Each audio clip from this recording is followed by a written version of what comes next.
I was never really a school person. Since I was really young, I had like a learning like disability, you know. Maybe grade 5, 6, sort of like I could tell they were putting me in different classes, and I didn't have always that much friends. I had to change schools. I had braces, right? My teeth weren't the best. I had it twice, the braces, and like throughout the whole time when I had to change from my original elementary to my other elementary school in grade 4 or 5, I was just bullied for like the whole year, right? For braces? Everything, like the way I was, yeah, not like, you know, a smaller person, how I looked, whatever it was, until slowly, you know, people would notice me for who I was. I made it a good friend, you know, and he had an older brother there, and it was like that. They would stop after that, you know. His friend told his older brother, you know, tell like, you know, tell the kids watch stop. this, watch what will happen. And one time they started to do that, and we got the older brother, and they all just from then it was never an issue, right?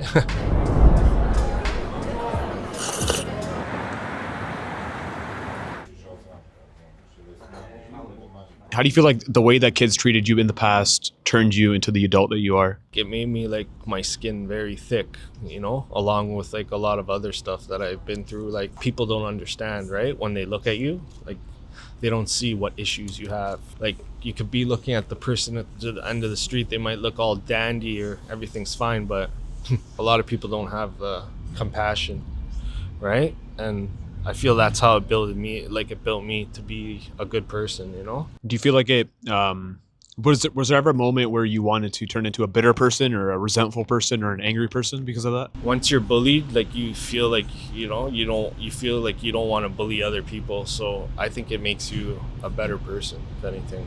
So it's never came to my mind because I get bullied, I'm going to bully someone.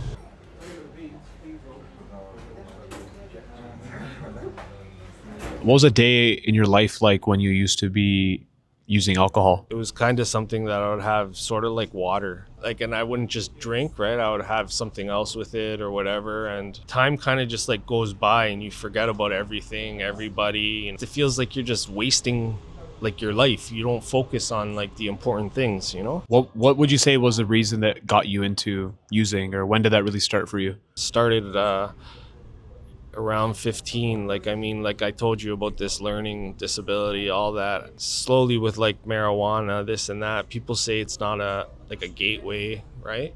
I understand it's a good medicine for certain people or it works, right? But for others, it doesn't always work. And to be a gateway drug, it's understanding, right? Because when you start that, you start the weed, and then after, what's next? And especially if you're at a young age and you're seeing all these things, now it's even worse. But even back then, you know, the odd things you see, and you know, your friend says, let's try this, and then okay, you're doing that, and then you like it or whatever it is. What's the hardest decision you've ever made? To get help and go to the hospital, or else you're gonna lose everything, all your kids, everyone. It was one or the other, you know. And what was the process like? The first time, you know, really it was hard. It was my first time going in there, right? I don't remember too much the first time, but I felt like they kind of helped me. But at first it was a little bit tough, right? I mean, because you don't want to, you know, leave everybody, leave everything, and you don't understand. And I was going through a little bit of like an episode, like a manic.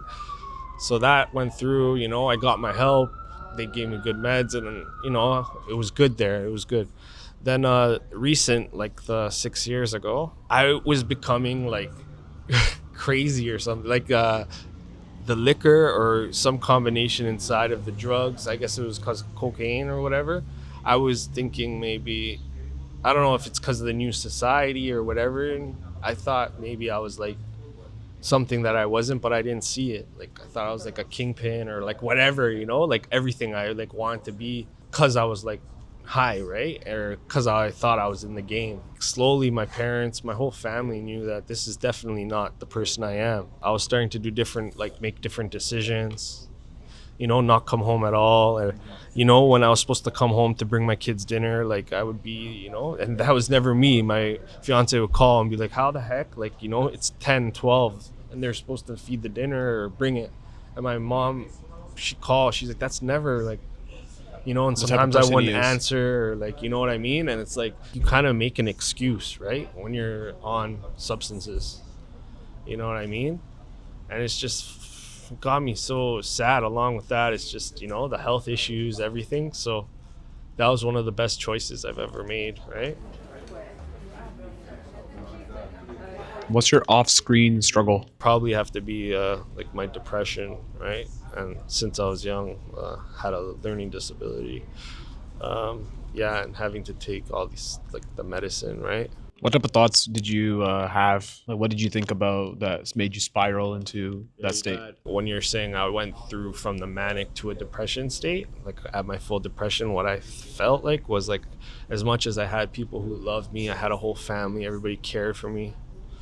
I felt like I was just too tired, like to keep on doing it, because I didn't feel anything around me was happy, satisfying me. I didn't feel like there was any where I could fit in at all, right? And even some people would say you're not depressed, or there's no such thing, or because back then it wasn't a serious thing, but it was pretty crazy. I mean, for someone who's young, their father, right? It's tough, you know what I mean? But you're in a better place now. Yes. Much better place. Yes, I'm stable and things are much better. How do you I make sure that feel you happy. stay there and you stay in a good place? I'm like, I get up every single day. I do my routine, right? At nighttime before bed, like I'll pray, right?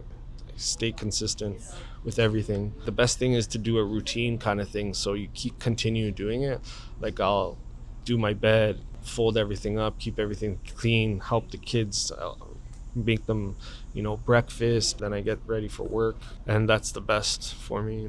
There's nothing that I miss. I'm actually looking forward and happy to, like, which I wasn't always back then. Like I'm happy, looking forward to future. So that's why I like to wake up. You know what I mean? What's the most recent addition to that? Like you don't miss anything. You just like look forward to the things that are coming. So what's the most recent thing that you added to your life? Raising my daughter. Yeah, she's 3 years old. Throughout that experience, I told you before, with my first daughter, I wasn't 100% sober.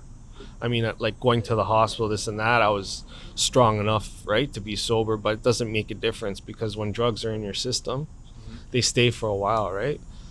This experience recently with my new baby, I was 100% sober, and it was just, it's amazing, right? Like amazing, like how when I had my first child, right? But this was like, you're older now, more mature, and 100% like not on drugs at all, like clean, right? So you're like looking at that. So it was like, it's like it's like your first parent for the first time, right? It was, yeah, because I was older too now, right? So.